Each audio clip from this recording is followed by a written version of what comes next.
everybody, and welcome back to my channel. I never know what to do with my fingers and my hands, so here's what I came up with for this video. This is gonna be part one of the Q&A. I asked you guys on Instagram, and I believe it was a video, one of the Plan With Me videos, and you guys gave me a lot of really great questions.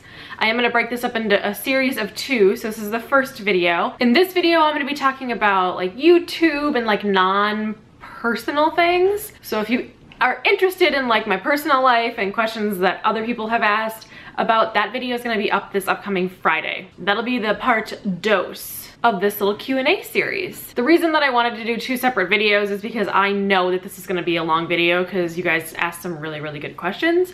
So without further ado, let's get into it. I actually screen grabbed all the questions on my phone, so I am just going to read them off for you guys. Okay, first question, what made you get into planning? That's a good question. I'm gonna link below my planner story. I just did a video on how I got into planning originally, and then kind of like why I dropped off the train for a little while, and then now why I'm back. So I'll link that video below. Really just a good synopsis is I was actually watching quite a few different YouTubers that were really into planning, and I'm like, you know what, I've been missing like a lot of appointments, and I feel like this would be like a good situation for me. Like I just felt like this was kind of what I was missing in my life to kind of keep myself more organized, and also to let like my creative juices fly a little bit too. Because I really didn't have a creative outlet prior to planning in my adult life. This is a really good one. She asks, where did the name Favorite Daughter Emily come from? She also asks, are you the only daughter of the family, or is there some sort of inside joke associated with it? Okay, her name is Sarah. So yes, Sarah, I am the only daughter of my parents. It's my parents, myself, I am the oldest, and then I have a younger brother. So my dad thinks he is like the funniest person on the planet. So ever since I was a little kid, he would always call me the favorite daughter and my brother the favorite son. So that's kind of how the name got started. When I was brainstorming, and I have made so many like YouTube profiles, you guys, it's like super embarrassing, and I will not share any of them with you because I never posted anything on my channels. The year I finally was like, okay, I'm gonna do this. I'm finally gonna start filming videos and editing and uploading, and just like uploading something. It didn't have to be great. Like my first like probably like 30 videos are just horrible. Not that I'm making like any better content now, but like the editing was really bad. I was using a really bad camera at the time. So I've kind of stepped up my game a little bit in some of those aspects, but I don't know why I was like so consumed by the name of the channel. Like I felt like the name had to like encompass everything, but then also nothing, because I didn't know what I wanted the channel to be. And because of that, I thought, well, you know, my dad has called me this my whole life. I think it's kind of like a funny play on words. So I Googled favorite daughter, that was taken. So I did favorite daughter Emily, and that was not taken. So anyway, needless to say, yes, it is kind of like a family inside joke, but also I felt like I could then make my channel whatever I wanted it to be. I didn't want it to be like Emily's Planning, or, you know, Emily's Beauty, or Emily's Favorites. Like I just didn't want it to be so like pigeonholed into only one thing. And I know a lot of channels do that, and I just didn't want it for me, because I wanted to be able to talk about whatever I wanted to talk about. I wanted to be able to vlog. I wanted to be able to share planner spreads. I wanted to be able to share like home decor, hauls, like anything that I was interested in, I wanted to share with you guys, because I feel like that's the better way to get to know the person versus doing only one streamlined thing. For me personally, I'm doing this for fun. This is not a business. This is not something I want to do with my career. If I could make it a career, that would be amazing, but I'm just not at that point yet. But I do this for the sheer joy of sharing with you all, and I felt like the name really encompassed that it was truly, genuinely me, favorite daughter Emily. That's a really long explanation of that question. Sorry, I kind of yammered on. This is why I'm filming two videos, you guys, just trust me. Okay, I have another question. What's your favorite drugstore beauty product?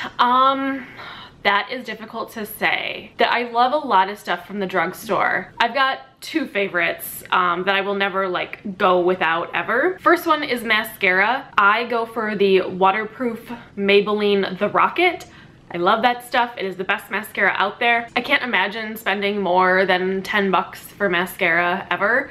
It works really well. I have super oily skin, super oily eyelids, so I definitely get like this like haloing effect on my eye over time, and it drives me absolutely batty with non-waterproof formulas, so I love that stuff. Also, a good second, like close second place would have to be the Rimmel brand pressed powder. I'll leave a link below for you guys. I can't remember what it's called right now, but it is amazing and I love it. And that's if you have like super oily skin like I do. It just really helps combat that. But that's probably my two favorite like drugstore makeup items. Next question is, when you were moving into your new place, were there a lot of unexpected expenses you had? No, not really.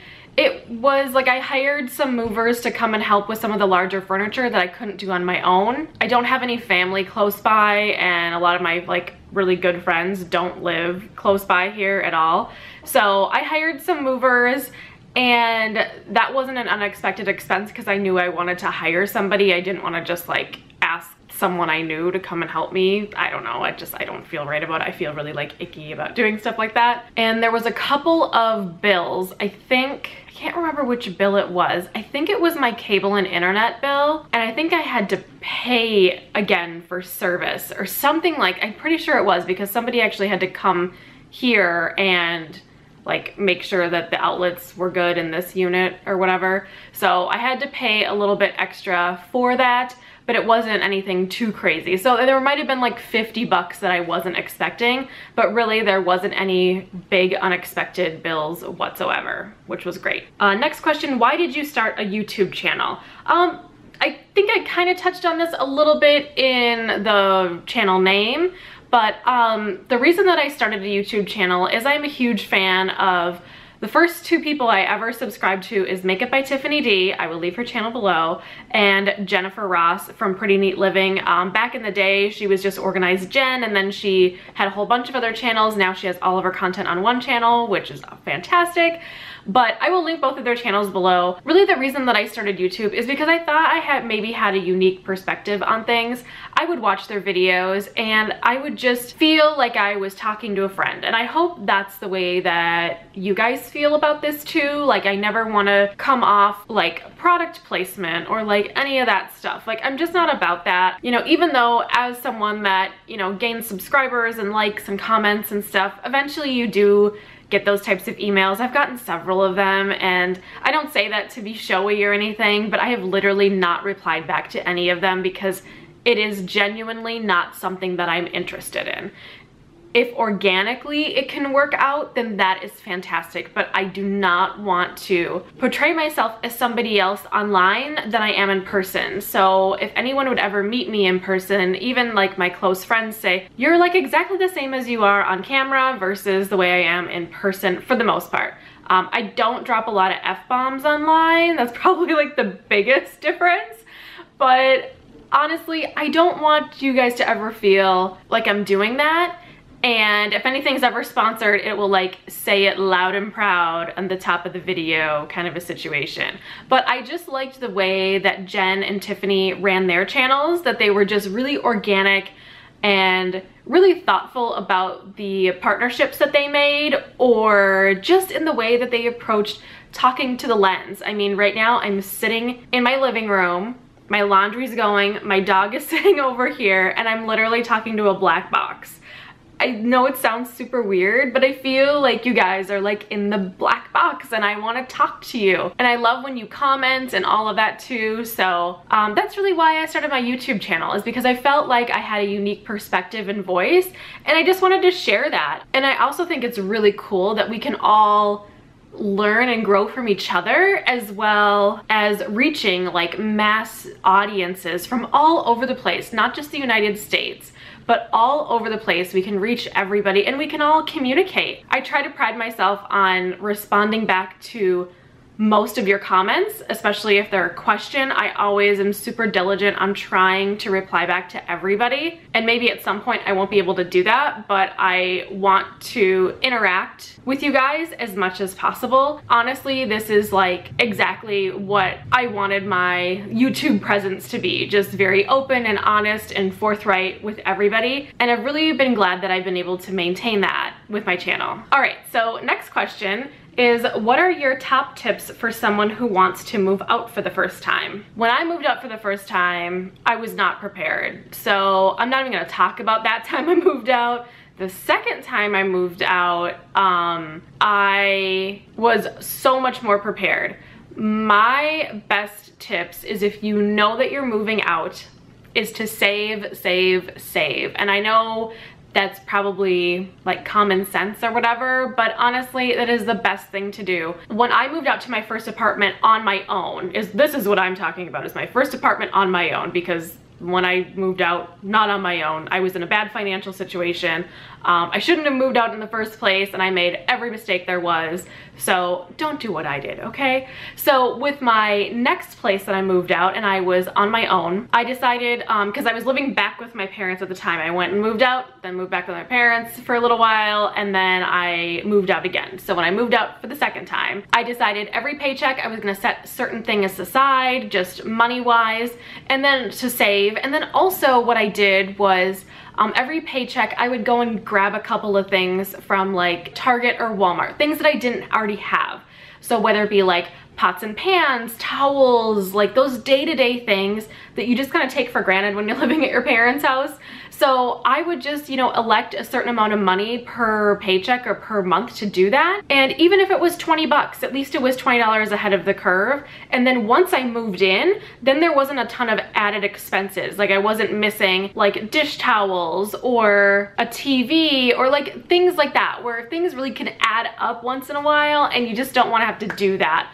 Probably the biggest thing that I didn't really even think of was going to the grocery store for the first time. That was a little bit of a shocker, because you have to get like salt and pepper and like all your condiments and like all the staples that you have in your pantry, and I just didn't have them. I had like no scope and idea how much that stuff would cost. So that was a little expensive. Also like toilet paper, paper towels, like the things that you go through, all the different soaps. So like laundry soap, dishwashing detergent, like all that kind of little stuff really adds up. So really just do your research, be prepared. Also make sure to have your first and last month's rent down as well. Most places will ask you for that, and pay cash for everything. If you can't buy it, you don't need it. That's kind of how I did everything. I remember I actually went to, I think it was with my cousin and my mom.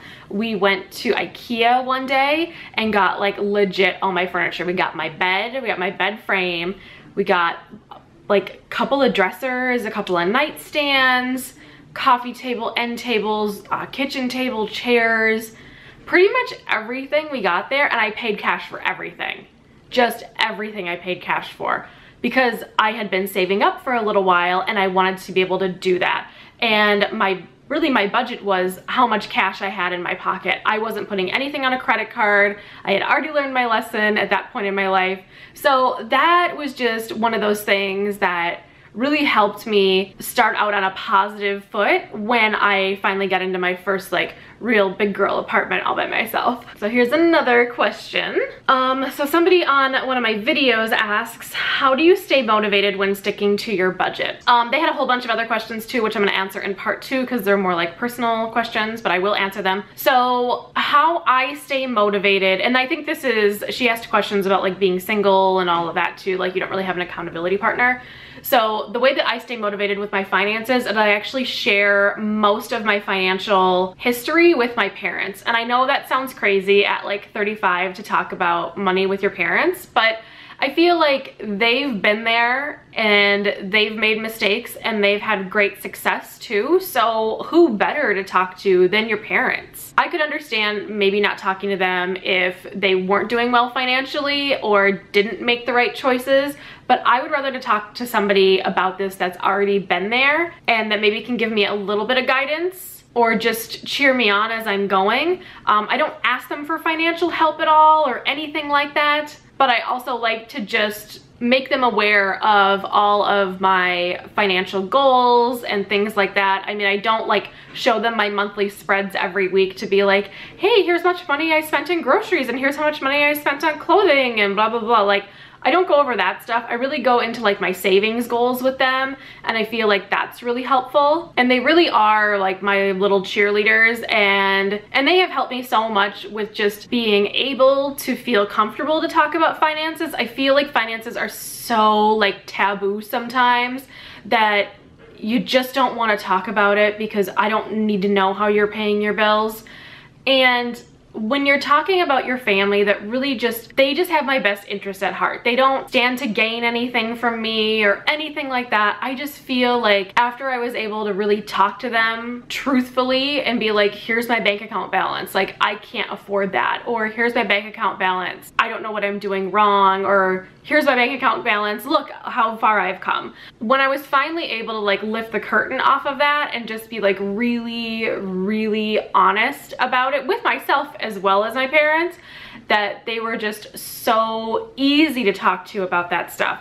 And I feel like, I mean, I feel kind of bad, but like I feel like most of our conversations deal with finances, and I think it's a good thing to talk about. And we're not talking about finances to be showy. It's just like, oh hey, how's the house savings going? And you know, it's just like keeping you in check. And so I kind of treat my parents as accountability partners just because I am single and I don't really have a partner to talk to about finances. And I feel like if I am doing something stupid or I am like kind of falling off the train, like I will talk to them or watch me a lot of Dave Ramsey YouTube videos or something. But yeah, I mean, that is really how I stay motivated. And also writing out a firm budget every single month is really helpful too for me. And I am gonna get better about posting those regularly here on this channel. So every month I'm gonna be coming out with a new monthly budget. It'll probably be posted at the very beginning or the very end of the previous month for that specific month. So I just want to get my bearings straight of how I'm going to do that. But I think September will be the first month that I'm going to do that. But I would like to make it a monthly thing if you guys want to see that. So actually leave me a comment below or thumbs up the video or something. Like let me know if you're interested in seeing like monthly budgets and I can do more for you. Okay, so the next question is, how did you decide to go with pretty much cream / plain decor for your home? And then she writes, just curious. Well, I'm glad that you asked. I feel like this is an advertisement for Makeup by Tiffany G's channel, but it kind of is. So when I first started following a lot of people online, Tiffany from Makeup by Tiffany D was one of my all-time favorites. Like I said, she's like the first, her and Jennifer Ross are like the first people that I ever subscribed to on YouTube. And back when Tiffany was still blogging quite a bit, she did a lot of like home decor and home renovation projects. And at the time, I think, was I still in my first apartment or was I in the other rental house? I think I was in a rental house at the time. Anyway, beyond the point. But I just loved the way that she did everything, and it was in this nice like creamy white, blacks, like real neutral stuff. So I just loved the way that her style was and still is. I mean, if you look at any of her vlogs, like all of her home decor style has pretty much stayed the same. So I thought to myself, when I get another apartment, which is when I move to Fargo, hence my little like t-shirt I just got at the gift shop the other day, figured I'd wear it for this. I said to myself, you know what, I'm gonna do life on my own terms and I am gonna pick out design elements that I like. And I was always very attracted to like the light creamy stuff. I kind of like the idea, and Makeup by Tiffany D's blog actually kind of goes into why she does that. She mixes and matches a lot of stuff. She moves stuff around in her home all the time, from like one room to another room to a living room to a bedroom. And the nice thing about having most of your stuff all in one color palette is that it all goes together. So if you want to change, say like a wall hanging or an end table or something and switch it up from room to room, you totally can. And you don't have to get all new stuff. You can kind of like recycle or upcycle all of the different things that you already have in your possession. So I love the way that that looks. I am definitely like a neutral person. I don't wear a lot of color anyways. I know back in the day I did. But I am so much happier with my wardrobe now that I don't wear as much color, and it makes my life so much easier. I have less clothes, I spend less money on clothing, And it's like so much easier to get dressed in the morning because I know what I have and I love what I have. So really just kind of creating a neutral environment and a neutral lifestyle. That's just, I don't know. I think at first I was emulating Tiffany, like don't get it twisted, I totally was.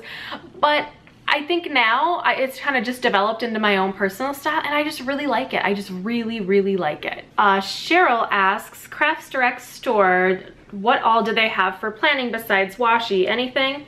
Is this store like Hobby Lobby? What kind of store would you compare it to? I've done a couple of Crafts Direct hauls. They are located in Waite Park, Minnesota, which is just by St. Cloud. They are just like a Michael's on steroids. That's how I would describe it. They've got all different types of things. I think they even have fabrics, so almost like a Joann's too, but like bigger and better and badder. So yeah, they have stickers, they have washi, they have pretty much anything you would ever want. So if you're ever in the St. Cloud Waite Park area in Minnesota, I highly recommend going there.